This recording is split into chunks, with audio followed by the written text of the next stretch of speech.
BP Jio satellite চ্যানেলে আপনাদের সকলকে অনেক স্বাগত জানাচ্ছি। আজ স্কুল সার্ভিস কমিশনের অর্থাৎ এসএসসির নিয়োগ দুর্নীতি মামলার কিন্তু শুনানি ছিল। বহুদিন পর দীর্ঘ প্রতীক্ষার পর কিন্তু দীর্ঘক্ষণ ধরে কিন্তু আজ সেই শুনানি চলে এবং সেই 25,753 বা প্রায় 26,000 চাকরি বাতিলকে কেন্দ্র করে চিফ জাস্টিস অফ ইন্ডিয়া অর্থাৎ মাননীয় প্রধান বিচারপতি সঞ্জীব খান্না কিন্তু মোটামুটি ইঙ্গিত দিয়ে দিয়েছেন যে যোগ্য অযোগ্য প্রার্থী যদি বাছাই না করা যায় তাহলে কিন্তু পুরো প্যানেল বাতিল হওয়ার একটা সম্ভাবনা রয়েছে বা বাতিল হতে পারে। এটা কিন্তু মোটামুটি আজকের যে সওয়াল জবাব কথোপকথন আর কিছু গুরুত্বপূর্ণ মন্তব্য থেকে কিন্তু বেরিয়ে এসেছে এই কথাটি। তো যাই হোক, যোগ্য অযোগ্য চাকরি প্রার্থীদের বাছাই করাটা সবচেয়ে বড় ব্যাপার, তার উপরে কিন্তু তিনি জোর দিতে বলেছেন। এবং অ্যাকচুয়ালি যে যোগ্য অযোগ্য প্রার্থী বাছাই করা হবে সেই বাছাই কিসের উপরে করা হবে? নিশ্চয়ই ওএমআর শিট। তো সেই ওএমআর শিটের কিন্তু কোনো রকম যে মিরর ইমেজ সেটা কিন্তু নেই এসএসসির কাছে, এবং যেটা স্ক্যান কপির যেটা আছে সেই স্ক্যান কপির কিন্তু অথেন্টিসিটি নেই, অর্থাৎ যে এসএসসির নম্বরের এসএসসির যে নম্বর বসিয়েছে তার সাথে কিন্তু স্ক্যান কপির যে মিল নেই সেটাও কিন্তু বলা হয়েছে। এবং আজ কিন্তু স্কুল সার্ভিস কমিশন সম্পূর্ণ প্যানেলের অনিয়ম অর্থাৎ বেনিয়ম না হলেও কিছু কিছু ক্ষেত্রে যে অনিয়ম হয়েছে সেটা কিন্তু তারা মেনে নিয়েছে, এমনটাই জানা গেছে। তো সেই মিরর ইমেজ না থাকার জন্য কিন্তু স্বাভাবিকভাবেই যোগ্য অযোগ্য প্রার্থী বাছাই করা কিন্তু সহজ কাজ হবে না, যেটা বোঝাই যাচ্ছে। আর সেই অযোগ্যদের তালিকা এখন পর্যন্ত কেন দেওয়া হয়নি, অর্থাৎ যদি দেওয়া হয়ে থাকে বা দেওয়ার কথা বলা হয়ে থাকে এসএসসির তরফ থেকে, তাহলে হাইকোর্ট কেন তাদের যে প্যানেল পুরো প্যানেল কেন বাতিল করেছে?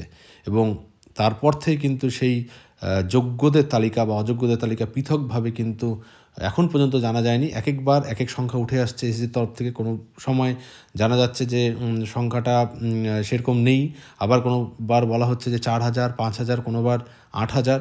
তো এক এক সময় এক এক রকম তথ্য কিন্তু মুখে পড়তে হচ্ছে অর্থাৎ এসএসসিকে, এবং সেখানে একরকমভাবে এফিডেভিট।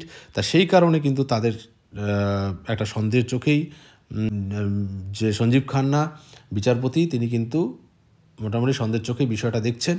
তা এর থেকে বলা যায়, এবং তিনি এ কথাও বলেছেন যে ডাল মে কুচ কালা হ্যায় ইয়া পুরা ডাল হি কালা হ্যায়, এরকম একটা বলেছেন যে পুরো ডালটাই কি কালো নাকি ডালের মধ্যে কালো। তো পুরো ডালটাই মনে হয় কালো আছে, এরকম কিন্তু একটা ইঙ্গিত দিয়েছেন, এরকম একটা তাচ্ছিল্যের সুরে তিনি এই কথাটা বলেছেন।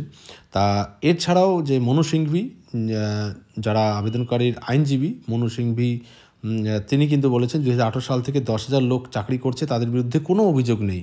সিবিআই 4টা স্তরে তদন্ত করেছে এবং তদন্ত করে কিন্তু তাদের কিছু পাওয়া যায়নি, যেমন গ্রুপ সি ডি এই বিভাগগুলোর কথা বলা হচ্ছে যতদূর মনে হচ্ছে। তো যাই হোক, তথ্যগুলো নিয়ে কিন্তু একটা মানে এখানে একটা সন্দেহ রয়েছে।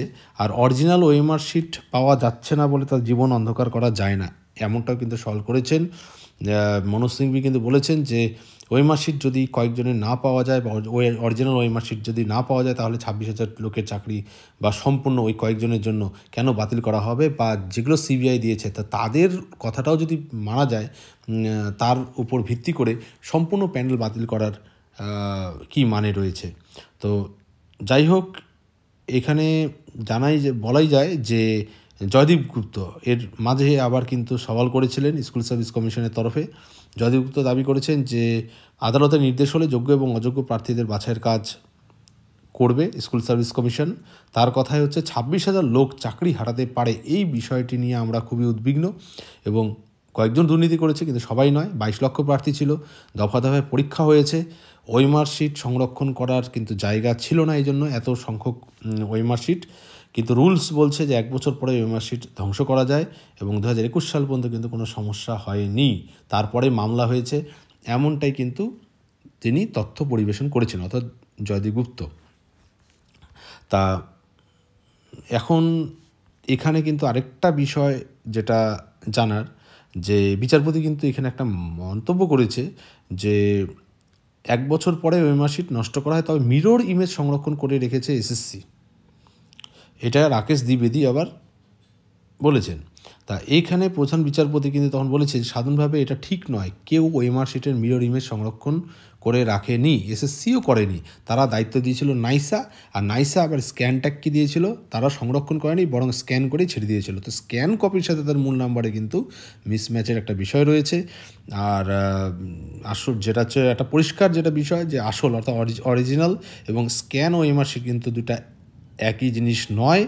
মিররটা দেওয়া উচিত ছিল, মিরর ইমেজটা। তো যাই হোক, এগুলো সব কিছু শোনার পর কিন্তু 7ই জানুয়ারি এই মামলার শুনানি বিচারপতি জানিয়ে দেয়।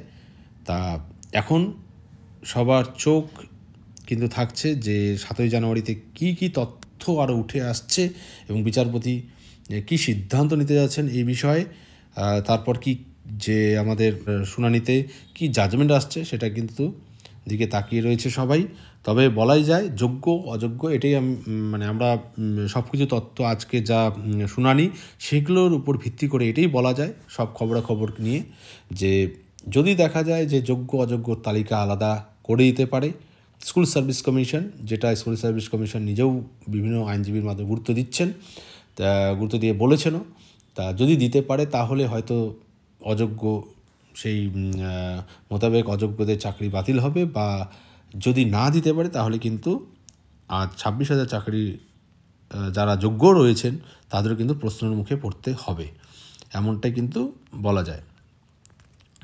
তা যাই হোক, সেটা আমাদের বলা বা সিদ্ধান্ত এটা কিছু বিষয় না, যেহেতু ডিভিশন বেঞ্চের মাননীয় বিচারপতিদ্বয় সঞ্জীব খান্নার বেঞ্চে যেহেতু চলছে, তা প্রধান বিচারপতি তিনি সম্পূর্ণ তথ্য জেনে এবং আবার যেহেতু 7ই জানুয়ারি উঠতে চলেছে তা সেগুলোর সওয়াল জবাবের মাধ্যমে কিন্তু তারপর শুনানির শেষে কিন্তু তিনি অবশ্যই একটা জাজমেন্ট প্রদান করবেন। তো তাই সেই জাজমেন্ট অর্থাৎ শীর্ষ আদালতের জাজমেন্টটাই আমাদের সম্মানের, এবং তারা কি জাজমেন্ট দেয় সেটার জন্য আমাদের অপেক্ষা করতেই হচ্ছে।